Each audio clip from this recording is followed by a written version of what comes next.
भारत, सूरज।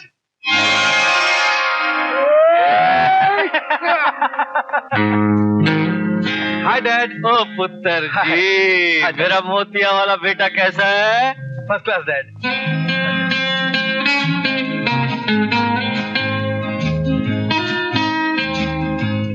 Dad, आपने इसे पहचाना?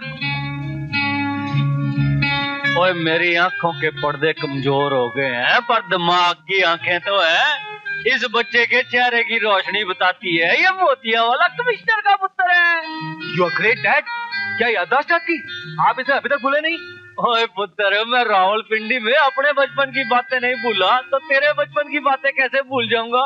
ये वही है ना जिसने तेरे हैप्पी बर्थडे में शीशा तोड़ा था, नाटी बॉय। आजा, बैठ बैठ बैठ। ओए पुत्र, मैंने तुझे कभी अपने बेटे से अलग नहीं समझा।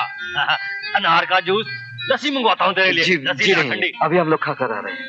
अच्छा, और भाई क्या हंगामे, क्या जलवे, क्या हो रहा है आजकल? डैड अभी तक बेचारा कुछ नहीं कर रहा है। तू कुछ नहीं करता? जी अंकल, चाहता तो हूं लेकिन नौकरी नहीं करना चाहता। खुद का कोई बिजनेस करना चाहता हूं, लेकिन क्या है कि उस काम के लिए। ओए काम की क्या कमी है बम्बे शहर में? आदमी हाथ पैर हिलाने वाला हो, काम करने वाला, थोड़ा जिगरे वाला हो, काम ही काम है भाई। लेकिन अंकल, कोई भी बिजनेस के लिए पैसे तो चाहिए ना। पैसा क्या है भाई? नहीं, पैसा क्या है? पैसा हाथ का मैल है। ओए हवेली राम का हाथ बहुत मैल है, जिंदगी भर रगड़ते रहो मैल गिरता ही रहेगा, खत्म ही नहीं होएगा। तू आवाज कर पुत्र, कितना पैसा चाहिए? ओए मैं तुझे नोटों से नला दूंगा पुत्र, बोल बोल मोतिया वाला। बहुत बहुत शुक्रिया अंकल। जब भी पैसों की जरूरत होगी मैं आपके पास आ जाऊंगा। ओए तू नहीं आएगा बरखरदार, तो मैं तुझे मिलने आ जाऊंगा। अच्छा जी। पुत्र जी डैडी। अपने फ्रेंड को कोई लेट नाइट कॉफी शॉप में ले जाओ, उबराए बुरुए जाओ, ऐश करो, चाहे लस्सी पियो, जा जा जा जा, जा पुत्र जा, एंजॉय करो।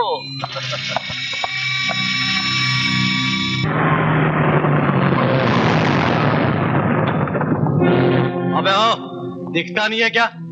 ये पार्किंग प्लेस तेरे बाप का है? मैं अपनी गाड़ी रिवर्स कर रहा था ना। अबे ओ, तमीज से बात कर। अबे पहले गलती करता है, बाद में तमीज सिखाता है। गाड़ी हटा चल।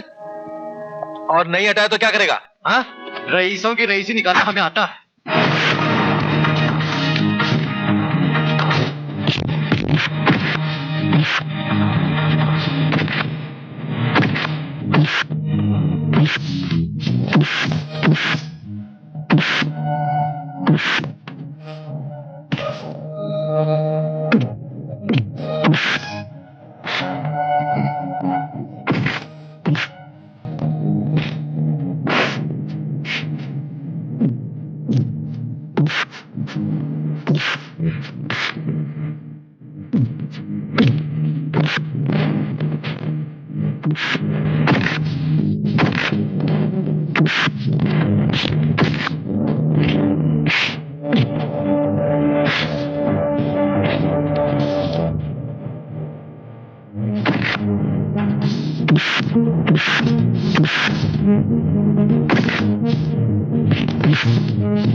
सूरज,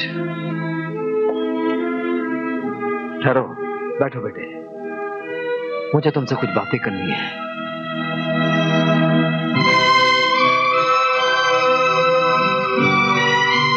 सूरज, औलाद अगर भटक जाए तो उसके माँ बाप के दिल पे क्या गुजरती है ये तुम उस रोज जान जाओगे जब तुम खुद बाप बनोगे। बेटे, अगर इंसान बुराई की हद पार करके एक बार प्रायश्चित कर ले तो बुराई बुराई नहीं रहती, समाज भी उसे एक भूल समझकर माफ कर देता है। मैं तो फिर भी एक बाप हूं बेटे। बेटे, माँ बाप का फर्ज बच्चों की परवरिश करना, तालीम दिलाना, उसकी देखरेख करना होता है, जो हमने किया है।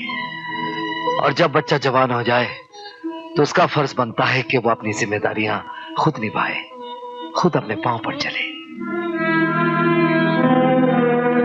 बेटे, आज मैं कमिश्नर की कुर्सी पे बैठा हूं, लेकिन आज तक मैंने इस कुर्सी का नाजायज फायदा नहीं उठाया और ना ही किसी का एहसान दिया है। लेकिन आज मैंने पहली बार तुम्हारे लिए सेठ रामलाल से तुम्हारी नौकरी की सिफारिश की है और वो तुम्हें अपनी ट्रांसपोर्ट कंपनी में मैनेजर रखने को तैयार है। 4000 रुपए तनख्वाह स्टार्टिंग में।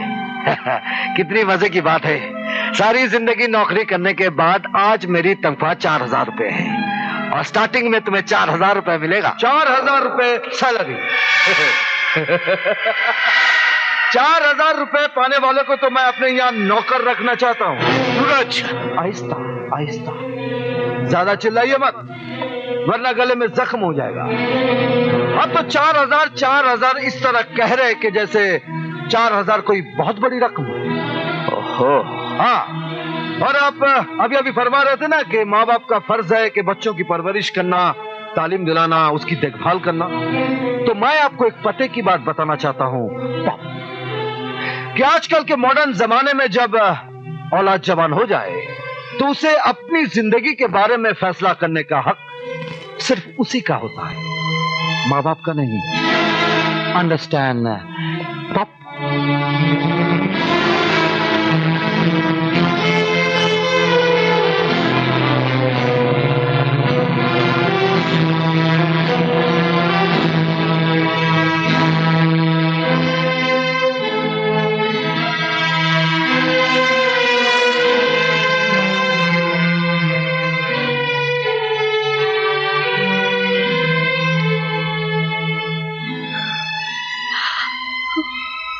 मुझे माफ कर दे, मेरे कारण आपको बेटे की बातें सुननी पड़ी।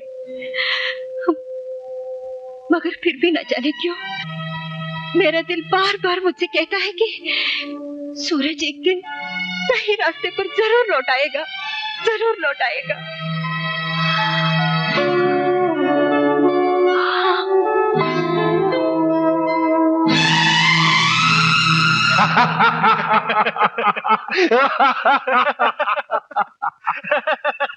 ओए, ओए खुद ही मुखौल करता है और खुद ही हंसता है। बड़ा तू। ओए हमको भी तो बता क्या बात है। बाबूजी मुझे 4000 रुपए की तनख्वाह वाली नौकरी दिलवा रहे थे। और फिर तूने क्या कहा है? मैंने कहा 4000 रुपए तनख्वाह पाने वाले को मैं अपना नौकर रखना चाहता हूँ। ये सुनकर तो बहुत नाराज हुए होंगे तेरे डैडी। बहुत नाराज हुए, बहुत गुस्सा हुए। सोचने लगे कि बेटा बाप से ऐसी बातें कैसे कर सकता है। और सही मानों में आज मुझे बहुत खुशी मिली। ओए होश कर। मैं तो कहता हूँ तूने अपने बाप को नाराज करके अपना बहुत बड़ा नुकसान किया है। नुकसान? ओए मोतियां वाले, जिस कमिश्नर की जुत्ती के नीचे कानून का परिंदा रहता हो उसे नाराज करके कोई भला जिंदा रह सकता है? मैं आपका मतलब नहीं समझा। ओए मतबल साफ है काका जी। मतबल के वास्ते दो देश अपनी पुरानी दुश्मनी को भूल के मेल मिलाप कर लेते हैं। फिर ये तो प्यो पुत्र का मामला है। ओ मोतियां वाले, तुसी मेरी बात मान लो, जाके डैडी के पैरों में लेट जाओ और माफी मांग लो। मैं और उनसे माफी मांगू? ओए तू क्या रावलपिंडी का गवर्नर है जो पिताजी से माफी मांगने में तुझे शर्म आती है? सुमन, ओ सुमन, मेरी फाइल कहाँ है? टेबल पर रखी है।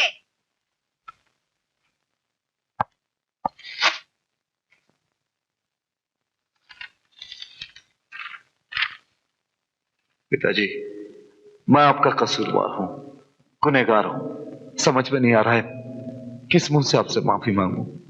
इसलिए आपके इतने करीब होकर भी आपका सामना करने की हिम्मत नहीं पड़ रही है।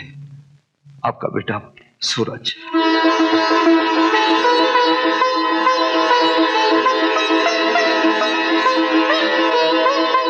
सूरज,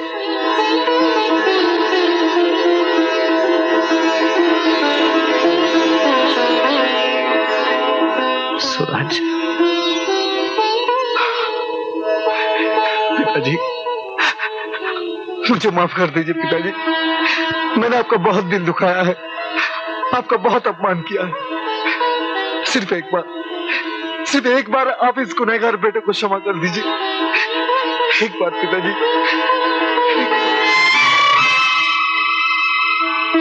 बेटा, मुझे मेरी आंखों और कानों पर विश्वास नहीं हो रहा है। ऐसा लग रहा है मैं सपना देख रहा हूं।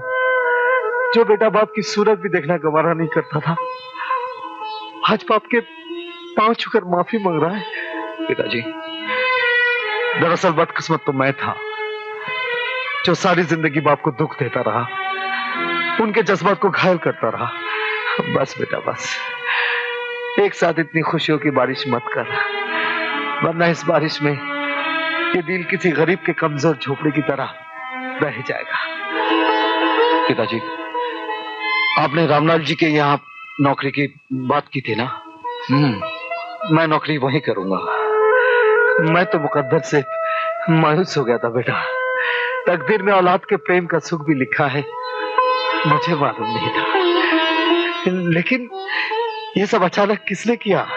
एक लड़की ने। लड़की? जी हाँ, उसका नाम राधा है। सूरज राधा को चाहता है और उसे आपकी बहू बनाना चाहता है। बहू? जी। अरे आप ऐसे क्या देख रहे हैं, जैसे बहू का शब्द जिंदगी में पहली बार सुना है। याद है मैंने कहा था इसके कांधों पर जिम्मेदारी का बोझ डाल दीजिए तो अपने आप इसके कदम सही रास्ते पर आ जाएंगे।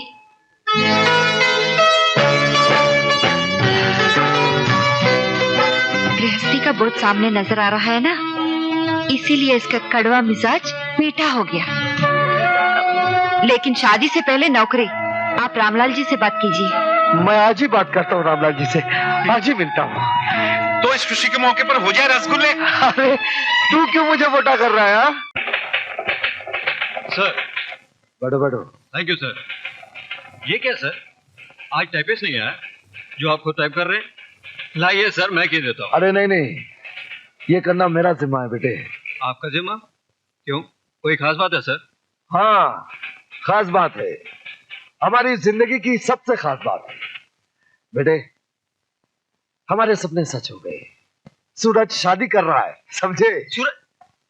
सूरज शादी कर रहा है सर? हाँ। बहुत बहुत मुबारक हो सर, बहुत बहुत मुबारक हो। ये उसी का दावतनामा है, खुद टाइप कर रहा हूँ और देने भी मैं खुद जाऊंगा। लेकिन सर आपको जाने की क्या जरूरत है, मैं हूं ना सर। नहीं बेटे नहीं, इकबाल, इस दावतनामे की अहमियत तो तब है जब इसमें अपनापन शामिल हो, वरना ये तो महज एक कागज का टुकड़ा बनकर रह जाता है। यू आर राइट सर, आप जरूर जाइएगा। ये तो औलाद की खातिर आपका फर्ज वलीन है। लेकिन सर शादी कब है? इस अतवार को।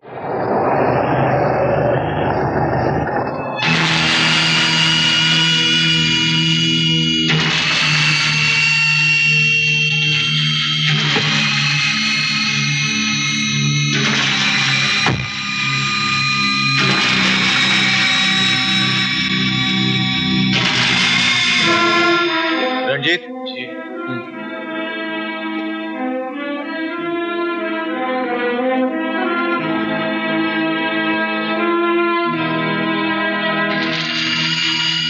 ये लो, मद्रास पहुंचा देना और संभल के।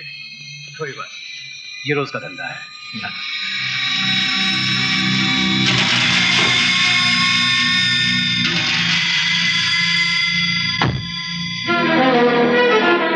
क्या देख रहे हैं? देख नहीं, सोच रहा हूं। इतना छोटा सा पैकेट, इतनी रात गए, इतनी सुनसान जगह में, और इस ड्राइवर को देने के लिए तू इधर आया। घर बुला के भी दे सकता था। कोई खास वजह? बहुत ही खास वजह है। ऐसी चीजें रात के अंधेरे में सुनसान जगह पर ही दी जाती है, दिन के उजाले में नहीं। तुझे पता है इस छोटे से पैकेट की कीमत क्या है? 15 लाख रुपए। और तुझे पता है इस पैकेट में क्या है? Brown sugar. समझ गया, लेकिन अरे लेकिन वेकिन को मार गोली। जो काम करने आए थे वो करते हैं, कॉफी पीते हैं।